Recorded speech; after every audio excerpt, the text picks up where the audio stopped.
Oh, you've come to see me again. Now that is pretty darn cool. Hello guys, welcome. Oh yes, you've either come back or it's your first time watching this channel. And, okay, well, this is going to be my top 10 overrated Doctor Who stories list. Okay, now when it comes to this, here's the thing. I have gone back and forth about doing this list. Not because I do not believe any of the stories deserve to be on this list. It's simply because after Series 11 came out, it's like, honestly, after this, I've not seen all of Series 11, but the ones I did see overall, I did not like those stories, so I'm like, maybe I should count my blessings and not do this list, because it's like, well, at least it wasn't that. But here's another thing I said, maybe I should do this list, because to show how, when I say I don't like certain stories from Series 11, it's not me just picking on Series 11 or the 13th Doctor. There are stories from previous Doctors and previous eras that did things I did not like when it comes to New Who. Showing how much when I say I do not like parts of Series 13, I'm sorry, not Series 13, of the 13th Doctor's era of Series 11, it's not me just picking on her. I have had problems with previous eras of Doctor Who before. So I'm just being a completely impartial judge in that score. That's all it is. So I said, okay, bite the bullet. Do this. Just do it. So guys, with this top 10 list, I'm going to make it very clear. Very clear. Look at me. Trust me. Very clear, guys. When it comes to this list, again, I said top 10 overrated list. By that, what I mean is, one, I can see why anybody would like any of the 10 entries on this list. I see why many people like it. Even the number one, which I do not like at all. The number one, of this list, I do not like that story. But I see why people love it. So I get why people think it's very good. It makes all the sense of the world to me. It's just overrated because it falls into one of these three categories. Number one, it's overrated because I find there to be many stories that are, I personally watch more than that story. Number two, the reason why I think it's overrated is because so many people love this story, and when I say many people, look at you, whoever is watching my video here. I'm not speaking about you. I'm not speaking about you personally because I do not know what you have said. I'm saying a certain group.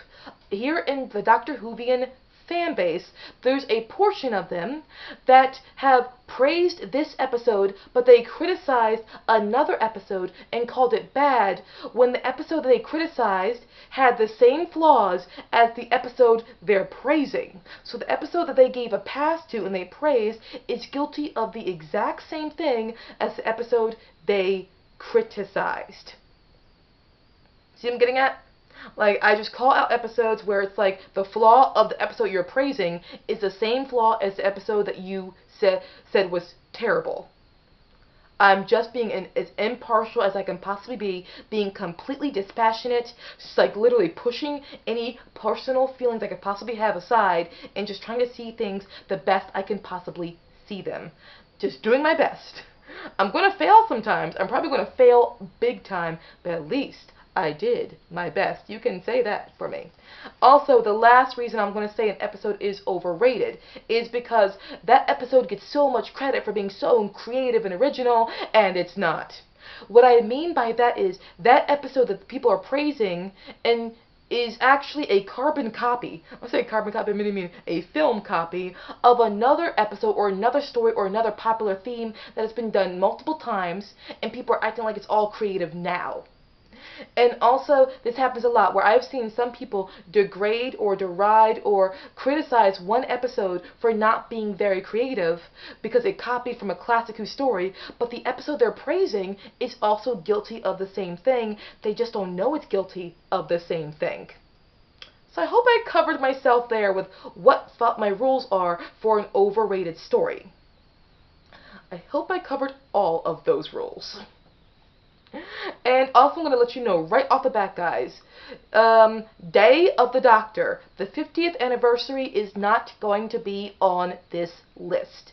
It's not because if you guys think it is overrated, Understand, I did a video of it before where I fleshed out all of my feelings about Day of the Doctor.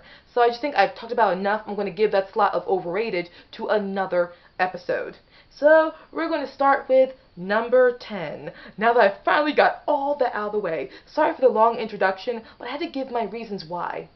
That's why my videos are so freaking long, because I have to explain everything in a long-winded way. That's just my flaw. What can I do? So, at number 10, we have the Fourth Doctor's story from his very first season, The Ark in Space. Okay, before you get your pitchforks out, please understand, I think this is a very, very good script. Here are my 2 reasons why I think it's overrated. 1, when I was first getting into Doctor Who of Classic Who, I was going around looking on YouTube for all these videos on recommendations of what was a very good episode to start off with the 4th Doctor, 5th Doctor, 6th, 7th, or what are the top 10 best 4th, 5th, 2nd, 3rd Doctor stories when I was trying to collect Classic Who and get into Classic Doctor Who. The Ark in Space was on almost everyone's list. And here's why I think it was. I think it got onto everyone's list because it's so easily accessible, and that's the main reason. Ark in Space, can't talk about the UK, but here in America, Ark in Space is usually about $8 or $9. It is always completely affordable. Literally, it is one of the easiest episodes to purchase and buy. Ark in Space. Popular and easy to purchase. So when it's easy to purchase, naturally it's going to be a story that everyone has seen. And as a result, it's going to get into a lot of top 10 lists, I think, because it's an episode that a lot of people have access to and therefore got exposed to very early on when getting into the 4th Doctor era. So it naturally would have a place in people's hearts because it's their first time into it. There's that. But the truth is, when I got more into the 4th Doctor's era, there were so many other stories I just liked more than this. There was the Image of the Fendal. There was all of season 16. And when I'm speaking to these episodes, these I'm going to list I love, these are episodes that either did not get higher than Ark in Space or were not even on the top 10 list of people when they did the top 10 4th Doctor stories.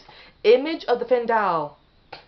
Almost all of, not almost all of season 16 of the 4th Doctor's season, which is the key to time. There's that. And City of Death. And the E-Space Trilogy, none of that. Legopolis, The Face of Evil, Robots of Death, and The Deadly Assassin, The Seeds of Doom. I'm trying to think of any more ones I'm forgetting.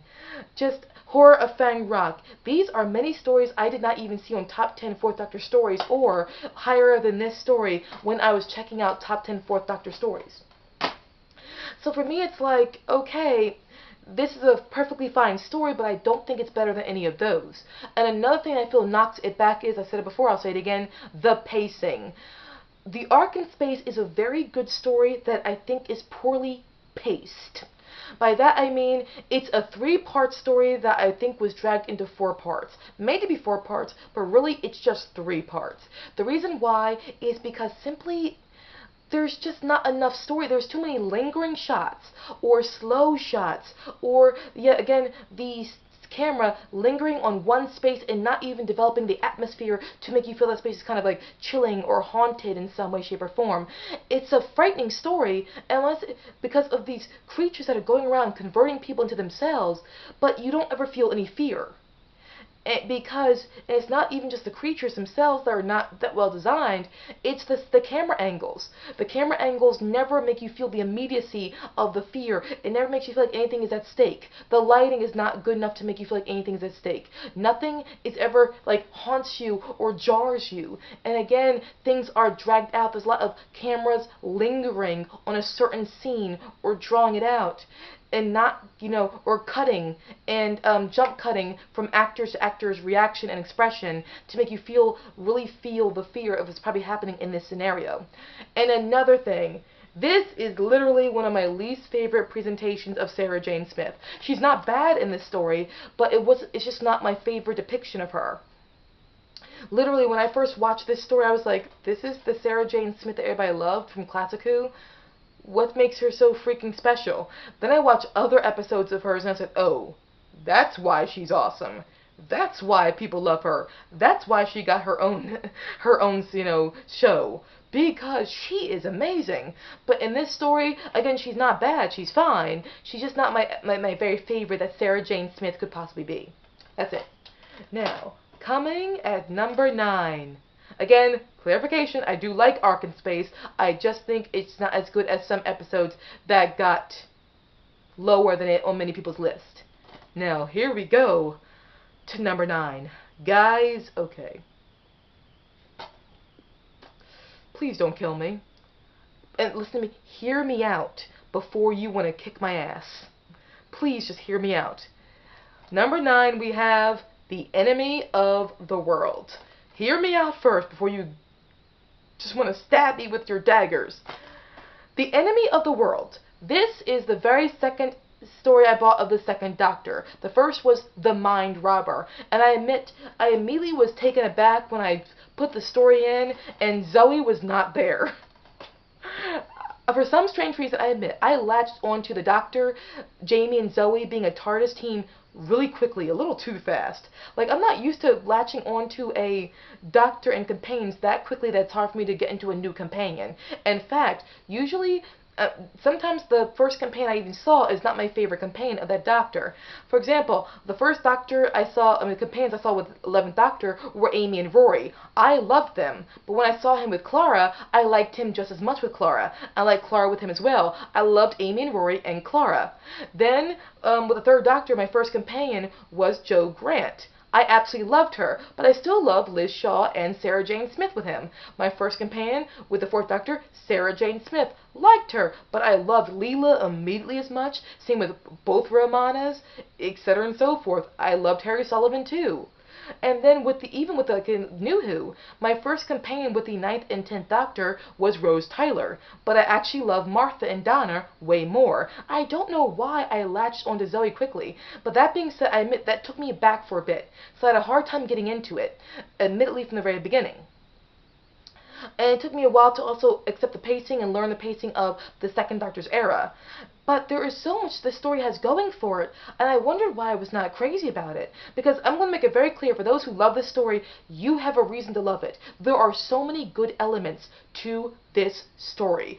First, we have the idea of, I love the idea of the Doctor running out and just jumping into the water. I love that image. But then also the idea of the sun store, of Salamander. He has a sun store that actually fast grows all these crops so that they all have food. Good idea. The idea of tricking people into thinking that radiation is on the surface so he can use them below. And then eventually also has a machine that controls weather and controls the environment. Well, not weather, the environment. So he's causing natural disasters.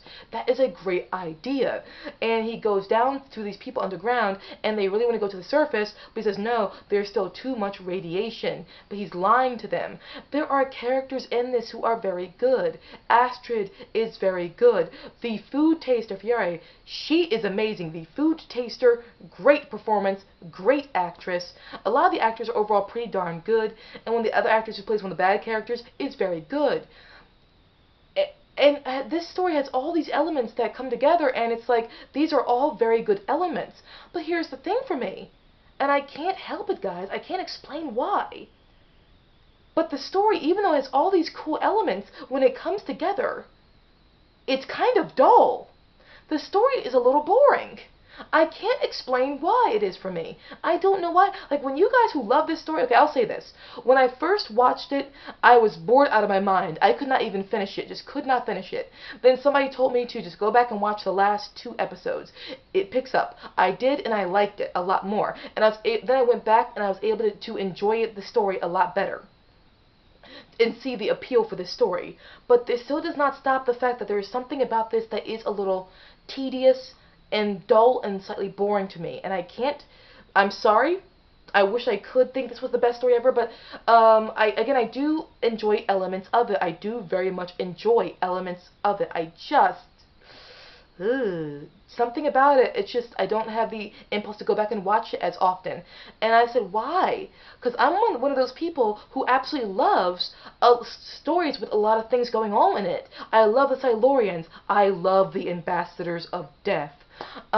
Very much so. I even like the Keys of Marinus, for Christ's sakes. I do. I enjoyed reading the Daleks' Master Plan. I absolutely enjoy and love the war games and the invasion. I love Frontier in Space. Why could I not get into all these different, story elements that are happening in this one episode or this one story of Enemy of the World? Why can't I? And I think it's because the story itself is good. It's just that it's a 4-part story that was dragged into 6. I feel like it was just 4 parts. It's tighter. It gets rid of certain things and just focuses on those things. I would very much enjoy it overall. There's that. But also, and I'm going to get a lot of kicked for this a lot because this is something people love about this story, and that is the second Doctor doing a dual performance. Okay, Patrick Troughton is a great actor, but I think if we just pulled that element out of it, of Patrick Troughton having to do both performances and just focus on Salamander doing all these things and how can they infiltrate and take down Salamander, just a different actor playing him, and it was less focus on them thinking, the Doctor was Salamander, and it would have just cut that whole element out of it, and we would have just focused on the Doctor getting rid of these people, and then I would have. And same with Jamie, Jamie and Victoria helping along the way. Maybe that would have sped up the storytelling for me. But also, again, Patrick Troughton is a great actor. The man is a genius. But the accent that he was taking on and playing, the accent, that's one of those accents, no matter how good you are at acting, it will always sound cartoony. And it will always sound like you're putting on an accent, no matter how good you are at accents. You can be amazing at accents like Patrick Troughton, and it's not going to sound real. I know you're thinking, oh, well, it sounds fake because, of course it sounds fake, because Patrick Troughton does not talk like that. No, that's just one of those accents where unless you come from that area, where that's your native accent, it is almost never going to sound easily correct. I mean, you can be perfect at accents like Patrick, and it's just not going to sound that real. But that being said, I understand the love for this story. It makes all the sense in the world to me why you love this story. I have grown to appreciate a lot of elements to this story. I just think it's not on the same par as a lot of stories I do love of the second Doctor's era. But again, guys, I see why you like it. Something about it just can be a little bit dull at times for me, personally. So guys, this completes part 1 of my top 10 overrated Doctor Who stories list. Sorry for stopping now, but I just want to do shorter videos instead of super long videos like I've done before, just to give you guys some peace of mind. Ooh. Thank you guys so much for sticking out and watching this. Again, these 2 stories, I see why they are good. There's something about them, or there's certain elements of them that I just think are slightly overrated. That's it. So thank you guys so much for watching. I'll see you again very soon, and I promise my next video will have more entries in hopefully a shorter span of time. Bye, guys.